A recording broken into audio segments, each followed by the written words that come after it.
Hola, muy buenas a todos y a todas. Empezamos hoy aquí las explicaciones, las clases sobre esta obra magnífica que es La enfermedad mortal. Es una obra de Kierkegaard y de hecho en este canal ya hemos hecho clases sobre la obra más famosa de Kierkegaard, que es el concepto de angustia.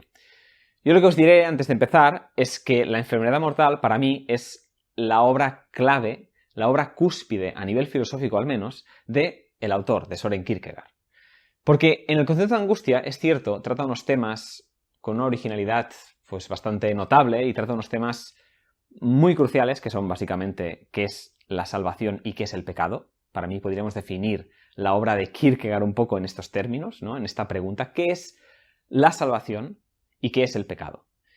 Y estas dos preguntas son aquí respuestas en La enfermedad mortal, al menos a mi modo de ver, mucho más certeramente, mucho más de forma compleja, ¿no? y más desarrollado que en el concepto de angustia. Donde en el concepto de angustia algunas cosas quedaban al aire, algunas cosas quedaban, bueno, no parecía que funcionaran del todo, aquí quedan mucho mejor clarificadas.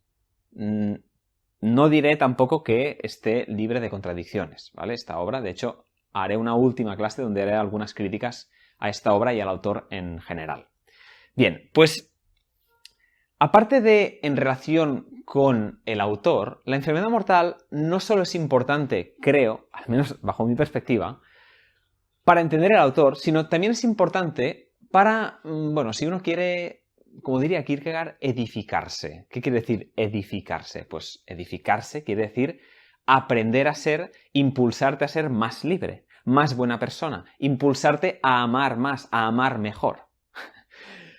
O sea, al final, La enfermedad mortal, aunque sea una obra que busca mucho, se supone porque luego veremos que tampoco es tan meticulosa filosóficamente, pero busca cierto rigor filosófico, aunque busque eso, al mismo tiempo también tiene un punto de edificante. ¿Por qué? Porque de lo que nos habla esta obra es de nosotros.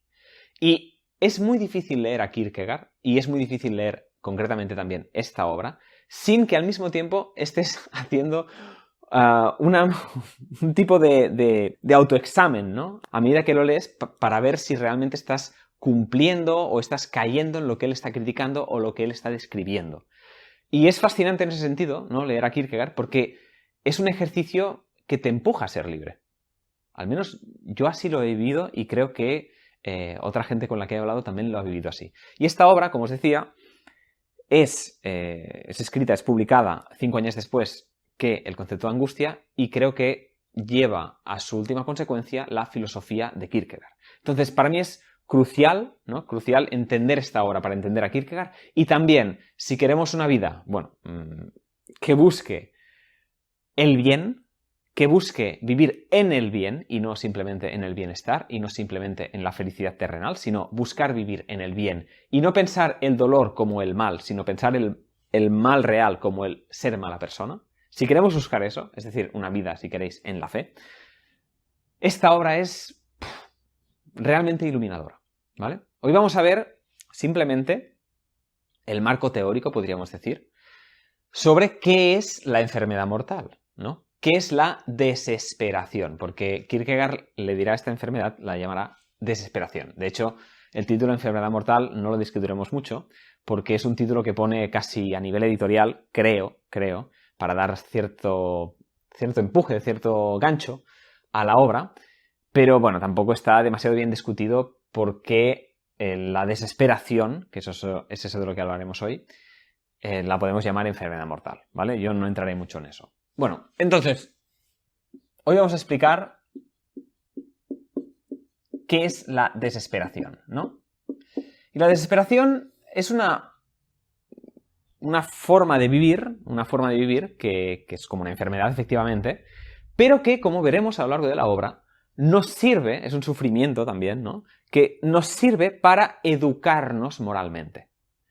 O sea, todo ser humano, para llegar a ser buena persona, para llegar a vivir realmente en la fe, para llegar a amar realmente, tiene que pasar por aquí, por la desesperación. No es posible, si queréis en términos más religiosos, llegar a la salvación sin pasar por la caída. No es posible llegar a ser buena persona sin haber transitado la pecaminosidad. ¿Vale? Eso es importante y es una idea de la obra que iremos, bueno, volviendo una y otra vez desde diferentes puntos, pero iremos volviendo a ello.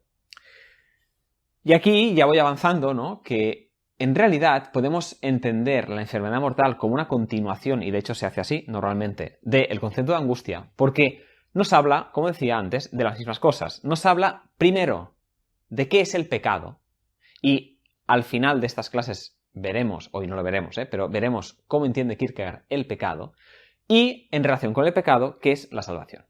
¿Vale?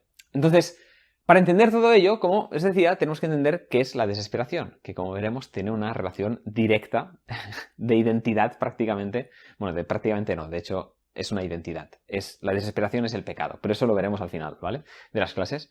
Pero vamos a ver hoy, para entender todo ello, toda la respuesta final de esta obra, cómo se materializa y cómo se desarrolla y por qué se desarrolla la desesperación y cómo la podemos entender. Igual que en el concepto de angustia, la angustia nos servía para educarnos y despojarnos, si lo hacíamos desde la fe, de angustias terrenales, de, bueno, pues yo qué sé, si voy a tener dinero, si esa persona me ha contestado el WhatsApp, si, yo qué sé, si hoy en el trabajo me han dicho que muy bien, lo has hecho muy bien, Guillem, muy bien, hala. Bueno, despojarme de todo eso para conseguir vivir solo con la angustia de si realmente estoy a la altura o de si realmente estoy a la altura de ser una buena persona. Es decir, la angustia por no estar de no estar a la altura de ser buena persona. Esa sería la angustia más educativa final, que es la que te libera justamente del peso de la vida que está llena de miedos, de angustias, que son terrenales, diría Kierkegaard. En cambio, si conseguimos transitar todas estas angustias hasta llegar a la angustia ante el mal, es decir, me angustia, me da miedo la posibilidad de que yo sea mala persona, ¿no? Esa es la angustia final que se vive desde la fe. Pues igual que la angustia, no sé si lo he explicado muy bien, porque he resumido una obra que hay como no sé cuántas horas de clase en nada, en un minuto, pero igual que la angustia nos ayuda desde la fe a la salvación, la desesperación nos ayudará también a llegar a esa salvación. Como vemos, la salvación no parece un camino de rosas, todo lo contrario, ¿no? Es un camino de angustias, es un camino de desesperación. Bien. Pero para entender qué es la desesperación, y aviso que esta clase es la más farragosa, la más densa de todas, y de hecho el libro es así, el libro empieza como una roca, es difícil de entender el principio del libro. Pues bueno, para entender qué es la desesperación tenemos que entender qué es el ser humano. ¿Qué es el yo? ¿No? El yo, Kierkegaard usa ese término que ya se usaba en filosofía trascendental, que él de hecho fue en gran parte educado desde allí porque fue a las clases de Schelling. Bueno, en cualquier caso, que para entender la desesperación tenemos que entender quién la sufre y por qué la sufre. Y ese es el yo, ese es el ser humano, ¿no? Y claro, Kierkegaard nos arroja una definición de ser humano, de yo, que puede resultar realmente chocante, incomprensible, ininteligible, puede resultar una cosa grotesca, no sé, una cosa muy extraña y abstracta. Pero yo intentaré traerlo a la realidad, a lo concreto, pero sí que es cierto que si estáis más habituados a filosofía trascendental o a idealismo en general, no resulta tampoco tan extraño, ¿vale? Lo que sí que si vais a leeros esta obra sin unas bases de este tipo de filosofías, seguramente será difícil entenderla al principio, porque tampoco hace muchos esfuerzos para explicarse en ese sentido, Kierkegaard. Bien, pues el yo, nos dice Kierkegaard, es una síntesis, es una relación que hace síntesis, que llega a un nuevo resultado, que se relaciona consigo misma. ¿Cómo? ¿Qué? Vamos paso por paso, ¿vale? Primero de todo, para entender el yo tenemos que entender esta relación de base, ¿no? que hace surgir al yo. Y esta relación de base es entre dos extremos que son, de hecho, en términos platónicos, lo sensible y lo inteligible. Kierkegaard usa otros términos. Kierkegaard usa, por ejemplo, el término de necesidad y libertad, o también posibilidad, podríamos decir. Vamos a poner libertad. Usa también el término temporal contrapuesto al eterno. Y en general lo que estamos hablando es del particular frente a el universal. Del sensible frente al inteligible. Del concreto frente a lo universal, como os decía. Esto os sonará a un idioma extraño, no sé qué idiomas habéis estudiado, pero a un idioma que no habéis estudiado nunca. Y es normal porque, como os decía, es muy abstracto hablar de que el yo se basa en una relación entre lo temporal y lo eterno, entre lo particular y lo universal, entre la necesidad y la libertad. ¿Qué quiere decir eso? Bueno, fijaros una cosa. Yo siempre que soy consciente de mí mismo, que es siempre que soy consciente, porque la conciencia es autoconciencia, pues siempre que soy consciente de mí, siempre que actúo, siempre que pienso, me pienso en un contexto, es decir, en una realidad determinada, ¿no? No puedo pensarme como universal, no puedo pensarme como Dios, no puedo pensarme como un concepto no concreto, sino que me pienso en la realidad, en algo que me limita, el particular, lo temporal, lo necesario. Hay algo que me limita y que de hecho esta limitación me permite ser consciente. Si yo no tuviera una limitación, diríamos por ejemplo desde autores como Fichte, si yo no tuviera una limitación, una necesidad en el que mi actividad chocara, yo no podría volver a mí y decir, ostras, este soy yo, sino que me expandiría infinitamente, sería el infinito. Entonces, en verdad, todo ser finito, todo ser, todo ser humano, en concreto porque somos finitos, tiene que tener una parte de esto de aquí, de temporal, de limitación, de particular. Pero claro, el ser humano al mismo tiempo, en tanto que es espíritu, dice Kierkegaard, esto Kierkegaard dice que es lo que caracteriza al espíritu, en tanto que es espíritu, también tiene esta parte de aquí. Es decir, puede actuar libremente, puede pensar más allá de lo particular, puedes idear una situación en la que pues no hace falta construir una casa, puedes decir, ahora me muevo aquí, ahora me muevo aquí, ¿vale? Hay una limitación, una necesidad, que es que hay un espacio en el que puedo moverme, hay una fuerza que puedo usar y otra que no puedo volar ahora mismo, pero esta necesidad la intelijo, la intuyo, ¿no? La percibo desde también la libertad. Hay una constante interacción entre ello, ¿vale? Esto es el espíritu. Pero espero que se haya entendido un poco. Pero el caso es que el yo no es exactamente la relación de esto con esto, sino que es una relación que se relaciona consigo misma. Y ahora ya, pues, ya, si no entendíais antes, ahora ya ni os digo, ¿no? Es una relación que se relaciona consigo mismo. Es la relación entre particular y universal, entre sensible e inteligible, que vuelve sobre sí misma. Y ahora, de nuevo, voy a intentar explicar qué carajo es esto, ¿no? O sea, ¿qué quiere decir esto? Bien, fijaros, yo os decía, el yo, la conciencia particular de un individuo, siempre se manifiesta como autoconciencia. Cuando yo estoy hablando, hablo, ¿no? Y al mismo tiempo soy consciente de que soy yo quien hablo y no vosotros. Cuando yo me muevo por aquí, soy consciente de que yo no soy este suelo, sino que me muevo por el suelo porque soy consciente de que soy yo y no el suelo. ¿Sí? Vale. Siempre, en todo acto de conciencia, hay una autoconciencia. De hecho, si os fijáis, cuando anulamos esa autoconciencia, cuando, no de forma absoluta, sino en un grado, ¿no? Anulamos cierto grado de autoconciencia mediante drogas, por ejemplo, pues lo más seguro es que no te acuerdes de lo que habías hecho, ¿no? Te metes una borrachera, pues, del copón y luego lo que te pasa, pues, es que tienes lagunas de memoria.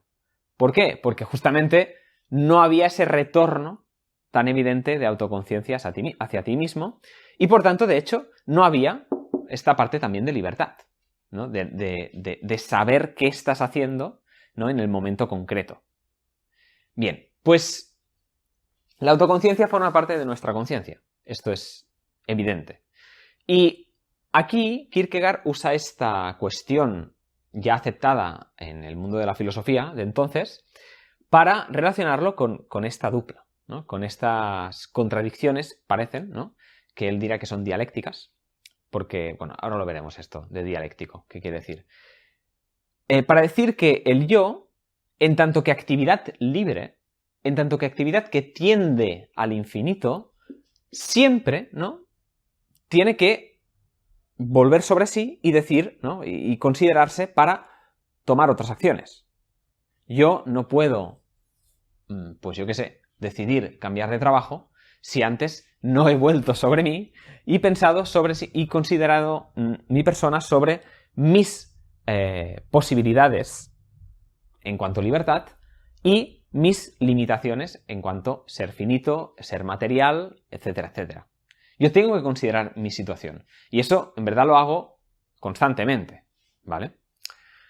Claro, cuando el yo vuelve sobre sí y se ve como espíritu, en este sentido, se ve limitado a la vez que capaz, ¿no? En esta constante interacción, puede surgir lo que Kierkegaard llama discordancia.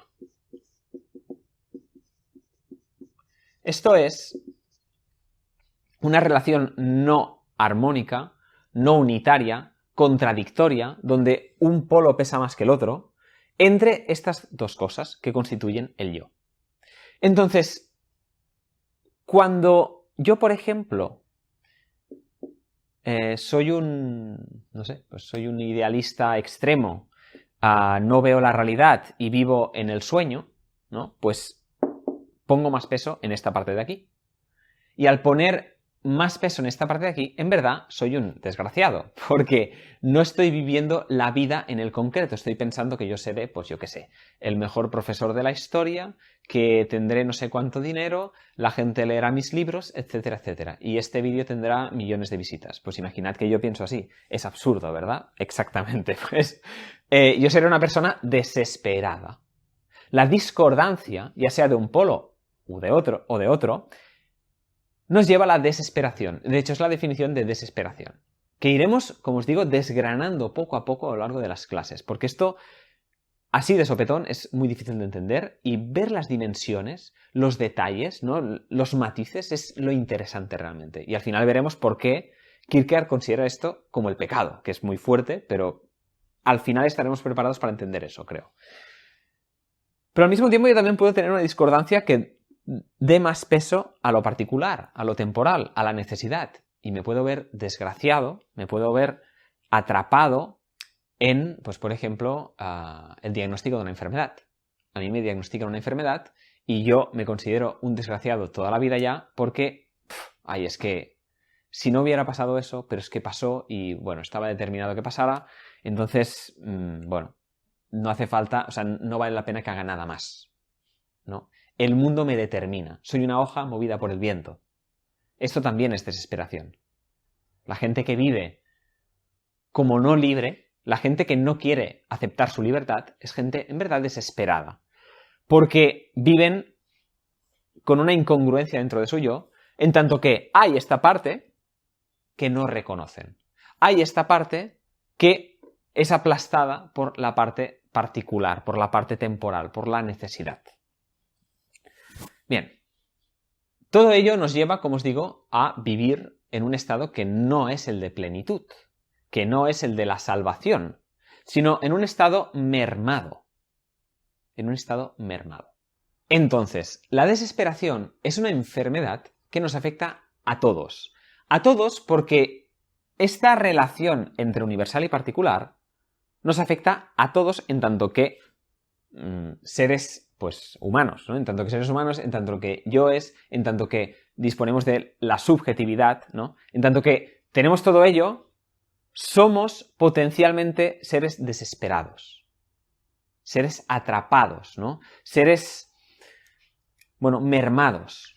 Y esta desesperación, como os digo, ¿no? que nos puede suceder a todos, y de hecho nos sucede a todos, porque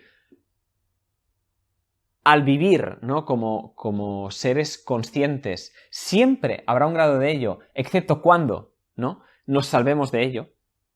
Pero veremos que esta salvación tiene que ser en todo momento a través de la fe, lo veremos al final. Pero esta salvación tiene que ser en todo momento porque esta relación, que puede ser discordante, se da también en todo momento. Por tanto, nosotros conscientemente, en este volver sobre nosotros mismos, tenemos que unificar aquello que está escindido. En la unificación, que ya iremos viendo cómo se hace, en la unificación está la salvación. En la unificación está el bien, de hecho. En la unificación está la plenitud del ser humano. Del ser humano, que es un ser caído, que es un ser culpable, que es un ser que desespera, que es un ser que se angustia. Pero todo ello, todo ese sufrimiento, todas esas barbaridades, pueden, si queréis, tener un sentido en la medida en que lo vemos como un progreso, si realmente lo hacemos hacia ello, porque pues, se puede vivir, y de hecho la mayoría de gente lo hace, indefinidamente, eternamente desesperados, pues puede tener sentido si lo dirigimos, ¿no?, hacia esa unificación de querer el bien y de entender que nuestra libertad siempre se puede concretar en algo. Entender que lo eterno, que el bien,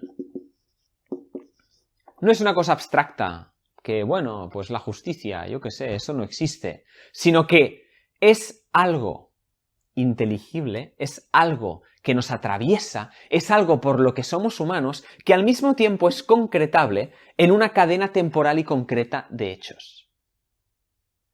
La persona que vive en la salvación, la persona que vive en el bien, la persona unificada, es aquella que concreta el bien en una concatenación de acciones, que ve el bien en la acción, que ve el amor en lo concreto,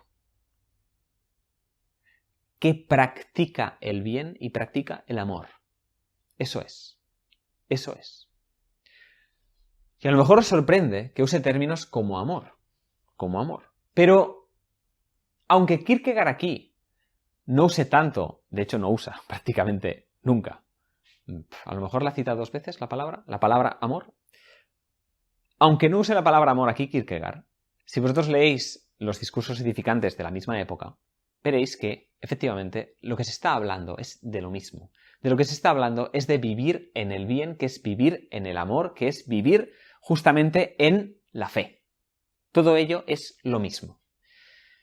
Y a lo largo de estas clases veremos cómo la desesperación, que, repito, es algo por lo que todos debemos pasar, y es algo por lo que seguramente todos, aunque en este instante estemos viviendo con fe y practicando el amor, volvamos y recaigamos, ¿no?, recaigamos ahí en la desesperación, aunque todos pasemos por ello. Es necesario que lo hagamos, es necesario que pasemos por ello para llegar justamente al bien, para llegar justamente al amor. Y ese transitar la desesperación tiene, como decía antes, una característica curiosa, discutible también, si queréis, pero que estaba muy de moda en esa época, en el siglo XIX, que es la dialéctica. La relación entre necesidad y libertad es una relación dialéctica. La desesperación es una enfermedad dialéctica. ¿Qué quiere decir dialéctico? Quiere decir que de la consideración de, por ejemplo, me siento desesperado porque siento que no puedo hacer nada, que el bien es imposible, pierdo la esperanza, está todo determinado, el mundo no vale para nada, etcétera, etcétera. Yo estoy aquí. ¿Cómo salgo de allí? Pues podríamos decir que salimos de allí con una nueva fase que es dialéctica, en la medida en que de considerar la necesidad de una forma, la consideración de la libertad en relación con esta necesidad nos lleva a una nueva forma que es dialéctica, porque es en diálogo estas dos cosas, y también es dialéctica porque dos elementos van interaccionando y generan nuevas fases, pues nos genera una nueva fase de desesperación que está más cerca justamente de la salvación. Entonces, es dialéctica por eso, porque de dos elementos van interaccionando y se van sobreponiendo uno al otro, pero no de la misma forma como estaba antes. Es decir, si yo desespero por lo temporal, luego por lo eterno, luego por lo temporal. No es que ahora en lo temporal vuelva al mismo momento en que lo temporal del primer momento, sino que lo temporal que de nuevo discute dialécticamente con lo eterno nace con una nueva forma, en tanto que la discusión con lo eterno, ¿no? Pues le ha generado diferencias. Entonces, bueno, simplemente no sé si lo he explicado muy bien, la verdad, pero que la cuestión dialéctica va hacia allí, va hacia esta cuestión de una interacción constante entre dos elementos que generan nuevas fases en esa interacción. Ya está. Bueno, pues hasta aquí la clase de hoy. Ya os he dicho que es la más densa de todas, así que no os preocupéis en las demás. Si habéis aguantado hoy, ya las aguantaréis todas. Y ahora viene además lo interesante. Y nada, gracias por escucharme. Nos vemos.